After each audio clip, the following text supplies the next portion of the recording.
नमस्कार, मैं हूं आपके साथ मयंक। देखिए, जंग के बीच एक बड़ा सवाल पूछा जा रहा है। क्या ईरान अब दाग रहा है रूस की ओरेशनिक मिसाइल्स? देखिए, ये सवाल आपको थोड़ा अचरज में डाल सकता है, लेकिन दुनिया भर के एक्सपर्ट्स अब इस बात की जांच में लग गए हैं कि जो मिसाइल्स ईरान से गिर रही हैं इजराइल के ऊपर या अमेरिकन बेसिस पर अब जो मिसाइल गिरने शुरू हुई है, मैं पिछले 24 घंटे की बात कर रहा हूं। देखिए, 8 तारीख के बाद की अगर हम बात करें तो पिछले 24 घंटे के अंदर जो मिसाइल्स ईरान ने फायर की हैं, खास तौर पर इजराइल के ऊपर और अमेरिकन बेसिस के ऊपर, उसके बाद एक्सपर्ट्स के कान खड़े हो गए हैं और कई एक्सपर्ट्स ये अंदेशा जता रहे हैं कि ये जो मिसाइल्स फायर की हैं ईरान ने, ये रूस की ओरेशनिक मिसाइल्स हो सकती है। आपने देखा होगा जो तस्वीरें इजराइल से आ रही हैं, खास तौर पर रात के समय की, कि एक मिसाइल फायर होती है और उसके आसपास करीब 50 से लेकर 80 आंख के छोटे छोटे गोले दिखाई देते हैं। क्या ये वो टेक्नोलॉजी है? देखिए, एक तो खुर्रम शहर की हम बात करें, खुर्रम शहर 4 MIRV टेक्नोलॉजी उसमें ऑलरेडी है, जो कि क्लस्टर बॉम्ब्स, आप जिसको सुन रहे हैं क्लस्टर बॉम्ब्स हैं उसमें लगे हुए, यानी मल्टीपल वॉरहेड्स हैं। ये खुर्रम शहर 4 मिसाइल्स हैं जो फायर हो रही हैं, जो एक बार फायर होती है और उसके बाद मल्टीपल जो है टारगेट्स को वो हिट करती है। यानी एक मिसाइल फायर होती है और वो 80 ठिकानों को टारगेट करती है, और जो मेन मिसाइल है वो तो गिर ही रही है। लेकिन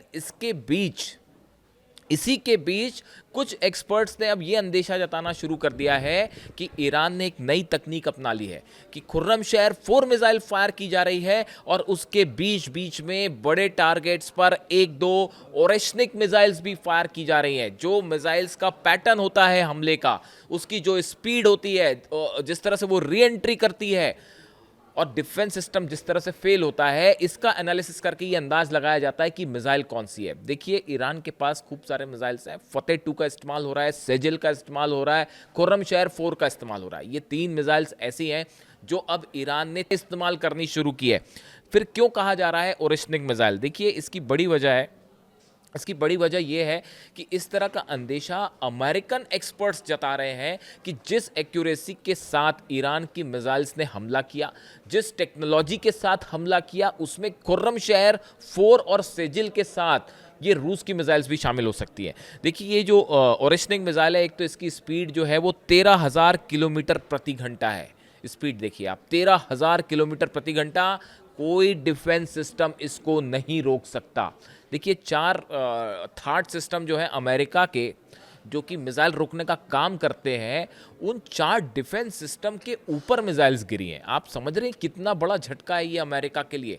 बताया जा रहा है कि कुवैत में जो डिफेंस सिस्टम लगा था वो पूरी तरह से तबाह हो चुका है। जो रडार्स लगे थे कुवैत में वो पूरी तरह से तबाह हो चुके हैं। जॉर्डन में जो रडार्स लगे थे वो पूरी तरह से तबाह हो चुके हैं। और बहरीन के नेवल बेस का आपको हाल पता है। ऐसी जो हमने बीच में सुना था कि अल उदैद बेस पर जो बड़ा एक रडार था, डोम लगा हुआ था, नेविगेशन सिस्टम, वो भी तबाह हो गया। ये जिस एक्यूरेसी से हमले हुए हैं, इसमें अमेरिकन जो हैं एक्सपर्ट, वो ये अंदेशा जता रहे हैं कि इसमें ओरेशनिक मिसाइल्स भी हो सकती हैं। यानी जो अंदेशा पहले जताया जा रहा था कि क्या रूस ने कुछ मिसाइल्स प्रोवाइड करी हैं, रूस का ये कहना, रूस की तरफ से बयान आया जब हमला हुआ ईरान पर, उसके बाद जो है रूस की तरफ से ये बयान आया कि हम किसी भी सूरत में अमेरिका और इजराइल को उनके मंसूबों में कामयाब नहीं होने देंगे। ये अपने आप में एक बड़ा सेंटेंस था। उसके बाद अमेरिका की तरफ से ये कहा गया कि जो लोकेशंस हैं जिस पे हमले कर रहा है ईरान, उसकी एग्जैक्ट लोकेशन और नेविगेशन प्रोवाइड करने का काम रशिया कर रहा है। ये दूसरा बहुत बड़ा एलिगेशन था, जिसको हालांकि रूस ने नकारा, लेकिन अमेरिका का ये कहना कि हमारे जो बेसिस उड़ रहे हैं, बार बार जो हमारे बेसिस पर हमला हो रहा है, वो रूस की मदद से ईरान हमले कर रहा है। यानी कम से कम ईरान ने अमेरिका ने ये तो ज़रूर मान लिया है कि उनके बेसिस पर बड़े ज़बरदस्त जो है वो हमले हुए हैं। इसके अलावा देखिए, जो इस ओरेशनिक मिसाइल की खास बात है, यह multiple independently targetable re-entry vehicle यानी MIRV तकनीक का उपयोग करती है, जिसका अर्थ यह है कि एक ही बार में कई इंडिपेंडेंट लक्ष्यों को यह निशाना बना सकती है। यानी एक मिसाइल फायर होगी तेल अवीव में, वो एक जो है मोसाद के हेडक्वार्टर पर भी गिर सकती है, दूसरी इजरायली सेना के हेडक्वार्टर पर गिर सकती है, तीसरी कहीं जो है उसकी ऑयल रिफाइनरी पर गिर सकती है, कहीं जो है इलेक्ट्रिसिटी स्टेशन पर गिर सकती है। यानी एक मिसाइल से मल्टीपल टारगेट्स जो है वो हिट हो सकते हैं। इसके अलावा एक बार पुतिन ने ये बात कही थी, शायद जहाँ तक मैं याद कर पा रहा हूँ, कि इसका जो टेम्परेचर है वो 4000 डिग्री सेल्सियस तक जा सकता है। यानी जब ये मिसाइल गिर रही है 4000 डिग्री सेल्सियस का तापमान ये पैदा कर सकती है, यानी आसपास जो कुछ होगा सब जल के खाक हो जाएगा। इसके अलावा एक और खास बात है कि दुनिया का कोई भी डिफेंस सिस्टम, आयरन डोम तो आप छोड़ ही दीजिए, थार्ड हो, पेट्रियट हो, डेविड स्लिंग हो, एरो हो, कोई भी डिफेंस सिस्टम इसको नहीं रोक सकता।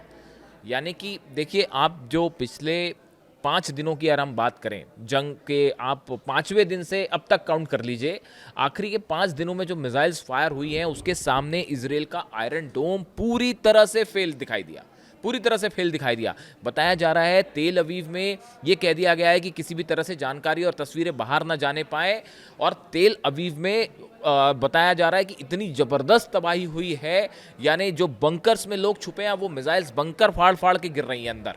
और इसके अलावा जो है हॉस्पिटल्स भरे हुए हैं लोगों से, सड़कों पर कई जगह लाशें पड़ी हुई हैं। इस तरह की बातें हो रही हैं कि पूरा सिस्टम तेल अवीव का कोलैप्स हो चुका है। मैंने आपको पिछले वीडियो में बताया था कि नए सुप्रीम लीडर के अनाउंसमेंट के बाद जो पहला हमला हुआ, वो पहला हमला तेल अवीव में इलेक्ट्रिसिटी पावर स्टेशन पर हुआ और पूरा तेल अवीव अंधेरे में डूब गया।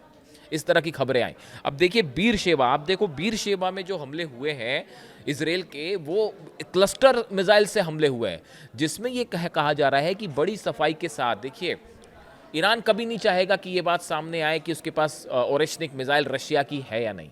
यानी आप इस बात को समझने की कोशिश करिए कि खुर्रम शहर 4 मिसाइल फायर हुई, वो भी MIRV टेक्नोलॉजी के लेके चलती है, साथ में आपने ओरेशनिक भी फायर कर दी। यानी मान लीजिए 4 खुर्रम शहर फायर हुई, साथ में 2 आपने ओरेशनिक लगा दी। अब कैसे पता चलेगा कौन सी रशिया की मिसाइल्स हैं? ये वो तकनीक है जिससे जो है ये एक तो आपका असला ख़त्म ना हो, मिसाइल्स ख़त्म ना हो, या और दूसरी तरफ आरोप भी ना लगे कि भाई रूस ने प्रोवाइड किया है। इसलिए बड़ी सफाई के साथ जो है ये हमले हो रहे हैं। और ऐसा भी कहा जा रहा है कि डोंगफेंग सीरीज़ की जो मिसाइल्स चाइना ने दी हैं वो भी इस्तेमाल की जा सकती हैं, या आने वाले दिनों में वो भी इस्तेमाल होंगी। यानी कई एक्सपर्ट से बात कह रहे हैं, देखिए ईरान भारी पड़ रहा है अमेरिका और इजराइल पर।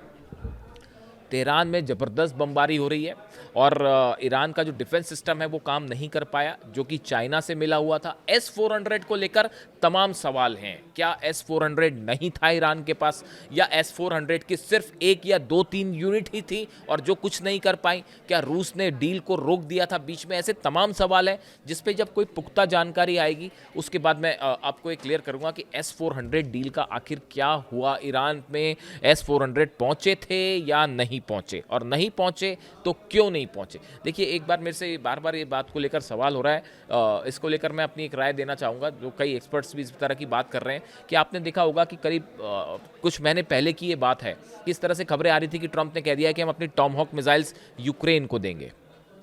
पुतिन ने इस पर सख्त आपत्ति जताई थी और कहा था कि अगर आप टॉमहॉक ऑफ मिसाइल्स दे दोगे तो ये वर्ल्ड वॉर की शुरुआत कर देगा। उसके बाद बड़े मिस्टीरियस तरीके से अमेरिका ने टॉमहॉक मिसाइल्स नहीं दी यूक्रेन को। क्या इस तरह की कोई बात हुई थी कि हम यूक्रेन को टॉमहॉक मिसाइल्स नहीं देंगे, बदले में आप S-400 ईरान को नहीं देंगे?